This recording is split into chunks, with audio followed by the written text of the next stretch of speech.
¿Cómo pudo un hombre perseguido por el Imperio Romano y el Sanedrín cruzar fronteras, financiar viajes de miles de kilómetros y sobrevivir a la crucifixión? La respuesta está en una organización que operaba en las sombras, los esenios. Pensemos en la escala de sus viajes, miles de kilómetros a través de desiertos y montañas, en un tiempo donde cada frontera era un peligro mortal. ¿De dónde salían los fondos? ¿Quién garantizaba su seguridad? Pero, ¿y si la crucifixión no fue el final, sino una parte del plan? Algunas teorías sugieren que los esenios, maestros en el uso de hierbas y pócimas, podrían haber inducido un estado de muerte aparente en Jesús, permitiendo su rescate del sepulcro. Un plan audaz, ejecutado por una red que operaba con precisión quirúrgica. Documentos antiguos y textos apócrifos sugieren que la respuesta no está en los milagros, sino en una red de poder terrenal, una hermandad que controlaba rutas comerciales y conocimiento arcano. Hoy, en Entre Luces y Sombras, vamos a descodificar la red secreta que protegió y financió a Jesús. Vamos a descubrir que los esenios no eran solo monjes ermitaños, sino una logia con conexiones en Egipto, Persia y la India. Bienvenidos a la logística del despertar. No eran solo ascetas, eran estrategas. Imaginen una comunidad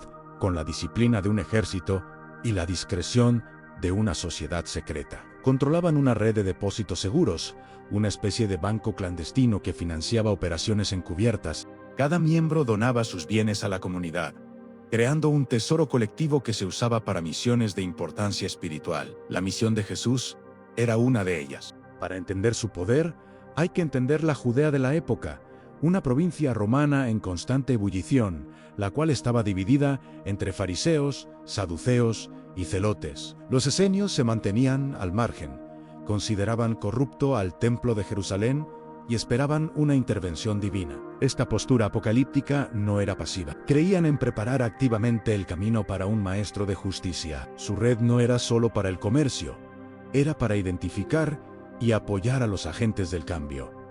Jesús encajaba en ese perfil. Los esenios eran los custodios del conocimiento, pero también de grandes recursos. Pero su oposición no era solo espiritual. Los manuscritos del Mar Muerto, como el rollo de la guerra, hablan de una batalla cósmica final. Los hijos de la luz contra los hijos de las tinieblas. Para los esenios, los hijos de las tinieblas eran, sin lugar a dudas, el Imperio Romano y sus colaboradores. No eran simples monjes, eran soldados de una guerra espiritual y profética. Esperaban a un Mesías guerrero que lideraría la batalla final para purificar la tierra. Proteger a Jesús no era solo un acto de fe, era una estrategia militar y política a largo plazo. Era armar a su futuro líder con la sabiduría del mundo. En Entre Luces y Sombras, analizamos la teoría de que esta comunidad actuó como el respaldo de Jesús. Ellos conocían las rutas seguras y tenían casas de acogida en cada puerto de la ruta de la seda. Jesús no viajaba al azar. Se movía por una red de inteligencia diseñada para proteger al Hijo del Hombre en su misión de aprendizaje en Oriente. Alejandría era un crisol de culturas, el punto de encuentro entre Oriente y Occidente. Los terapeutas no solo ofrecieron refugio, sino que actuaron como intermediarios culturales, traduciendo la sabiduría de los Vedas y los sutras budistas para el joven Jesús. Esta no era una simple hospitalidad, era una transferencia de conocimiento, un programa de formación diseñado para preparar al elegido para su verdadera misión, sintetizar las grandes verdades del mundo en un solo mensaje. Filón de Alejandría, un filósofo judío contemporáneo a Jesús, describió a los terapeutas como una comunidad de sanadores y eruditos que vivían cerca del lago Marreotes. Su existencia es una prueba histórica de una rama esenia fuera de Judea, en el epicentro del saber mundial. La conexión con la India no es descabellada. El Imperio Kushan, que dominaba la región que hoy es Afganistán y el norte de la India, era un puente comercial y cultural con el Imperio Romano.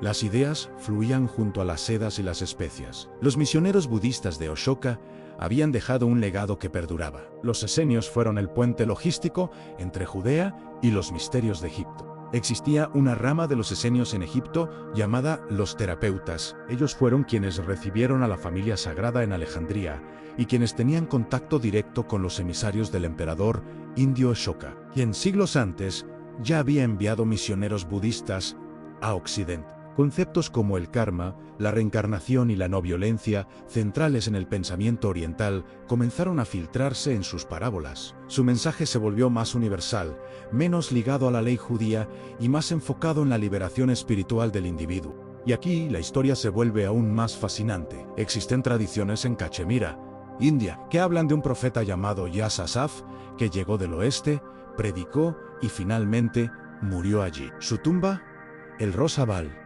es venerada por muchos como la tumba de Jesús. ¿Pudo la red esenia haber facilitado este último gran viaje?